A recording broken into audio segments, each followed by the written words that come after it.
अरे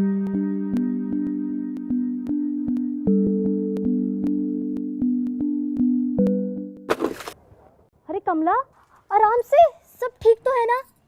कितनी कमजोर लग रही है और इतनी थकी हुई भी लग रही है। अरे राधा, सब ठीक है। तीसरा महीना चल रहा है तो थोड़ी कमजोरी और थकान तो हो ही जाती है। तबीयत बिल्कुल ठीक है। थोड़ी उल्टी हो सकती है, लेकिन इतनी कमजोरी का कोई मतलब नहीं। तू आ मेरे साथ, चल। माँ जी, इसका तीसरा महीना चल रहा है, आप लोग इसके खाने पीने का ख्याल नहीं रख रहे क्या? खाना तो मैं खा ही रही हूँ ना। अभी सुबह मैंने पेट भर नाश्ता भी खाया था। रात की रोटियां बहुत बच गई थी तो उन्हीं में से 3 रोटियां और साथ में चटनी भी खा ली थी। और दोपहर में भूख हुई तो दाल चावल भी खा लूंगी। कमला, ये क्या, तुझे नहीं पता इस समय पे खाने पीने का पूरा ख्याल रखना चाहिए? माँ जी, आप तो जानती है ना, हम इस वक्त जो भी खाते हैं वो सिर्फ हमारे लिए नहीं, हमारे बच्चे के लिए भी होता है। इस समय पर खाने पीने का बहुत ध्यान रखना चाहिए। जब मुन्ना होने वाला था ना, तो मैं भी तेरी तरह लापरवाह थी। मैं नहीं जानती थी कि क्या सही है और क्या गलत, और इसका नतीजा तो तू देख ही रही है। मैं नहीं चाहती कि तेरे होने वाले बच्चे के साथ भी ऐसा ही हो। आप लोगों को पूरा ख्याल रखना चाहिए कि हर रोज़ भर पेट ताज़ा और पौष्टिक आहार खाए। एक बात बता, तेरा तीसरा महीना चल रहा है ना, क्या तूने आंगनबाड़ी में अपना पंजीकरण करवाया? उसकी क्या ज़रूरत है? बहुत ज़रूरत है। तू चल अभी मेरे साथ आंगनबाड़ी चल, वहाँ शोभा दीदी तुझे सब समझा देंगे और तेरा पंजीकरण भी करवा देंगे। चल। भाभी रुको, मैं भी चलता हूँ आप लोगों के साथ। ये तो बहुत ही अच्छा होगा भैया। पोषण की जिम्मेदारी सिर्फ माँ की नहीं बल्कि पूरे परिवार की होती है, खास तौर से पिता की। तू बेटा जा, मैं घर संभाल लूंगी। जी माँ, जा रहा हूँ मैं। क्यों कमला, आजकल क्या दिनचर्या है तेरी?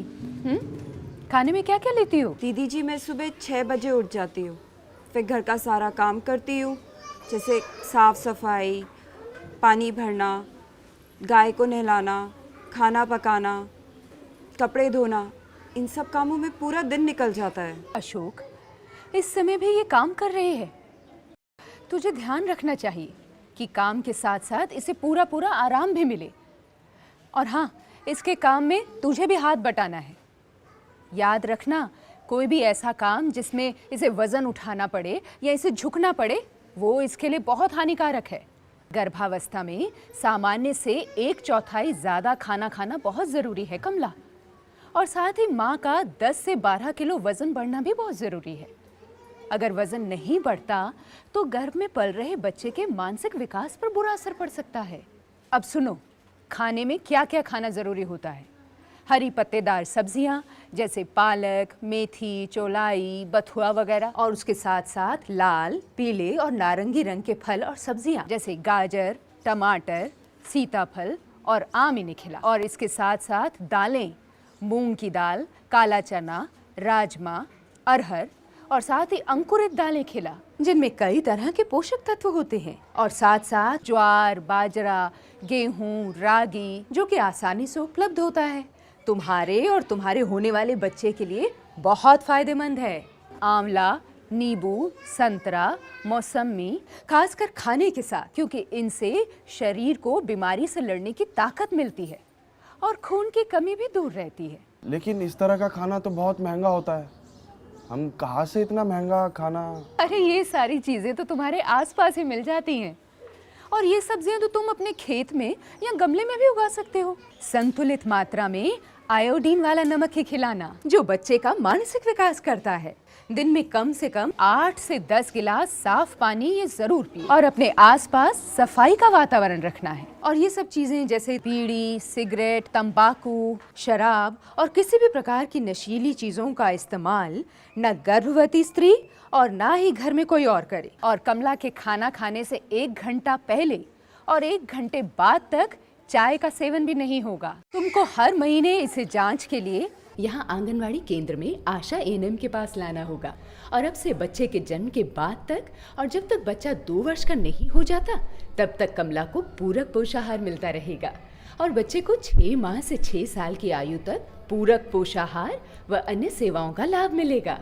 और साल के 300 दिन पूरक पोषाहार मिलेगा, जो कि तुम्हें यहाँ से आकर लेते रहना पड़ेगा। आंगनवाड़ी की ये सभी सुविधाएं मुफ्त उपलब्ध कराई जाती हैं।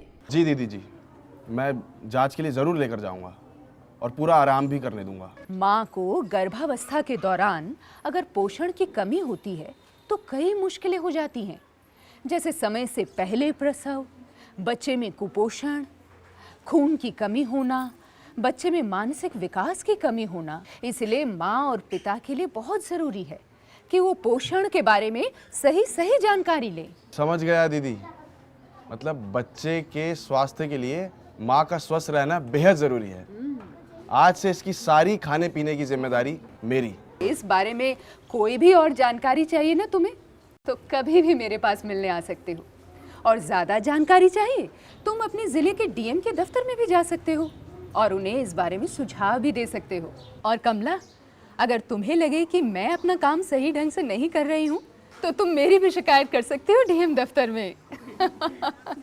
अच्छा कमला, अपना ध्यान रखना, और राधा तू भी, क्योंकि सिर्फ बच्चा होने तक ही नहीं बल्कि ये भी ज़रूरी है कि माँ अपने साथ साथ बच्चे के पोषण का भी ख्याल रखे।